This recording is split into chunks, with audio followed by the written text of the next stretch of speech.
വാർത്തകളിലേക്ക് കടക്കുന്നു. വിശദമായ വാർത്തകളുണ്ട്, ഇന്നത്തെ ദിവസത്തെ സമഗ്രമായ വാർത്തകളുണ്ട്. എന്നാലും ഏറ്റവും ആദ്യം പ്രധാനപ്പെട്ട ഒരു വാർത്തകളിലേക്ക് പോകുന്നു.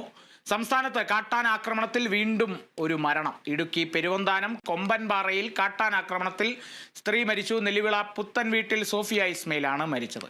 TR&T എസ്റ്റേറ്റിന് സമീപത്തായിരുന്നു സംഭവം. വിവരങ്ങളുമായി ബിനീഷ് ആന്റണി ചേരുന്നു. ബിനീഷ്, ഇതിപ്പോൾ നിയമസഭയിൽ വരെ ചർച്ചയായിരിക്കുന്നു. പ്രതിപക്ഷമടക്കം വലിയ രീതിയിൽ ആരോപണം ഉന്നയിച്ചു. എന്നിട്ടും ഇതിനെന്തുകൊണ്ടൊരു നടപടി, വന്യജീവി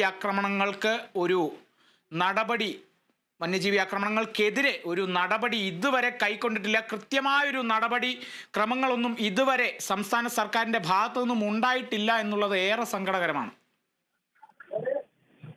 കാളിദാസ്, തീർച്ചയായിട്ടും നിരവധി പ്രതിഷേധങ്ങളാണ് ഉയർന്നു വരുന്നത്. കഴിഞ്ഞ വർഷം മാത്രം 16 ജീവനുകൾ കാട്ടാന കരയിൽ പൊലിഞ്ഞിരുന്നു. പിന്നെ അതോടൊപ്പം തന്നെ ഈ വർഷം തന്നെ മൂന്നാമത്തെ ജീവനാണ് ഇപ്പോൾ പൊലിയുന്നത്. ഏതായാലും കഴിഞ്ഞ ദിവസം മറയൂരിലും ഇത്തരത്തിൽ കാട്ടാനാക്രമണത്തിൽ ഒരാൾ മരിച്ചിരുന്നു. എന്നാൽ ഇപ്പോൾ ഇത് വൈകുന്നേരത്തോടെ ഈ പെരുവന്താനത്തെ കൊമ്പൻപാറയിലാണ് ഈ സംഭവം ഉണ്ടായിരിക്കുന്നത്. നെല്ലിവിള പുത്തൻ വീട്ടിൽ സോഫിയ ഇസ്മയിലാണ് മരിച്ചത്.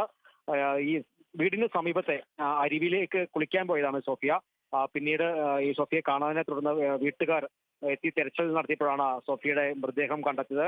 അതിക്രൂരമായി തന്നെ സോഫിയയെ ആന ആക്രമിച്ച് കൊല്ലുകയായിരുന്നു. പിന്നെ ആനയുടെ ചിഹ്നം വിളി കേട്ടു എന്നാണ് വീട്ടുകാർ സമീപത്തെ നാട്ടുകാരോട് പറഞ്ഞത്. പിന്നീടാണ് നാട്ടുകാരും എല്ലാവരും പോയി ഈ സോഫിയയുടെ മൃതദേഹം കാണാനിടയായത്. ഏതായാലും അത് ഈ ഒറ്റയാനാണോ അല്ലെങ്കിൽ കാട്ടാന കൂട്ടമാണോ ഈ സോഫിയെ ഇത്തരത്തിൽ ആക്രമിച്ച് കൊന്നതിലൊരു സ്ഥിരീകരണം നമുക്ക് ലഭ്യമായിട്ടില്ല. ഏതായാലും ഈ കാട്ടാനക്കലയിൽ ഇതോടെ മൂന്നാമത്തെ ജീവനാണ് ഇപ്പോൾ ഈ 2025 മൂന്നാമത്തെ ജീവനാണ് പൊളിഞ്ഞിരിക്കുന്നത്. നിരവധി പ്രതിഷേധങ്ങളും എല്ലാം തന്നെ ഉണ്ടായിട്ടും ഒരു ശാശ്വത പരിഹാരം ഇക്കാര്യത്തിൽ ഉണ്ടാകുന്നില്ല എന്ന് വേണം പറയാൻ സാധിക്കുന്നത്. കാട്ടാന മാത്രമല്ല, പുലിയും കടുവയും അടക്കമുള്ള വന്യമൃഗങ്ങൾ വളർത്തുമൃഗങ്ങളെ ആക്രമിച്ചു കൊല്ലുന്നു. ഇത്തരത്തിലുള്ള സംഭവം അരങ്ങേറിയിട്ടും സംസ്ഥാന സർക്കാരോ അല്ലെങ്കിൽ അതിനുള്ള നടപ്പാക്കേണ്ട അധികാരികളോ ഇതൊന്നും നടപ്പാക്കുന്നില്ല എന്ന് വേണം പറയാൻ സാധിക്കുന്നത്. അതുകൊണ്ട് തന്നെയാണ് വർഷം തോറും ഇത്തരത്തിൽ നിരവധി ജീവനുകൾ പൊലിയാൻ തന്നെ ഒരു കാരണമായിരിക്കുന്നത്. ഏതായാലും ഇപ്പോൾ വലിയൊരു സങ്കടകരമായ കാര്യം തന്നെ അമ്മ കുളിക്കാൻ പോയപ്പോൾ തന്നെ ഇങ്ങനെ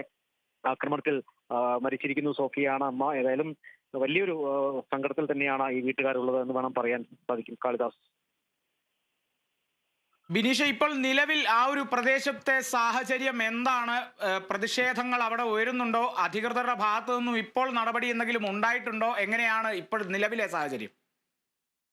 അറിയാൻ സാധിക്കുന്നത് പോലീസും അതോടൊപ്പം തന്നെ വനവകുപ്പ് ഉദ്യോഗസ്ഥരും സ്ഥലത്തേക്ക് എത്തിയിട്ടുണ്ടെന്നാണ് നമുക്ക് അറിയാൻ സാധിക്കുന്നത്. എന്നാൽ വലിയ രീതിയിലുള്ള പ്രതിഷേധമാണ് നാട്ടുകാർ ഉന്നയിക്കുന്നത്. മുൻപും ഇത്തരത്തിലുള്ള കാട്ടാനശല്യം ഈ മേഖലയിൽ രൂക്ഷമാണെന്ന് തന്നെയാണ് നാട്ടുകാർ പറയുന്നത്. ഇതിലൊരു ശാശ്വത പരിഹാരം വനവകുപ്പിന്റെ ഭാഗത്ത് ഉണ്ടാകുന്നില്ലെന്ന് വേണം പറയാൻ സാധിക്കുന്നത്. ഏതായാലും വലിയ രീതിയിലുള്ള പ്രതിഷേധമാണ് ഉയർന്നു വരുന്നത്. ഏതായാലും നാളെ തീർച്ചയായും പ്രതിപക്ഷമടക്കമുള്ള ആളുകൾ, BJP അടക്കമുള്ള ആളുകൾ വലിയ രീതിയിലുള്ള പ്രതിഷേധമായി മുന്നോട്ട് വന്നേക്കാം എന്നാണ് നമുക്ക് അറിയാൻ സാധിക്കുന്നത്. കളിദാസ്.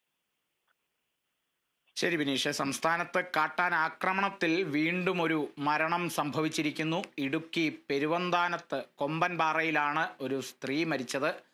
സോഫിയ ഇസ്മയിൽ, നെല്ലിവിള പുത്തൻ വീട്ടിലെ സോഫിയ ഇസ്മയിലാണ് മരിച്ചത്. വളരെ ദാരുണമായ ഒരു മരണം എന്നുകൂടി പറയേണ്ടിയിരിക്കുന്നു.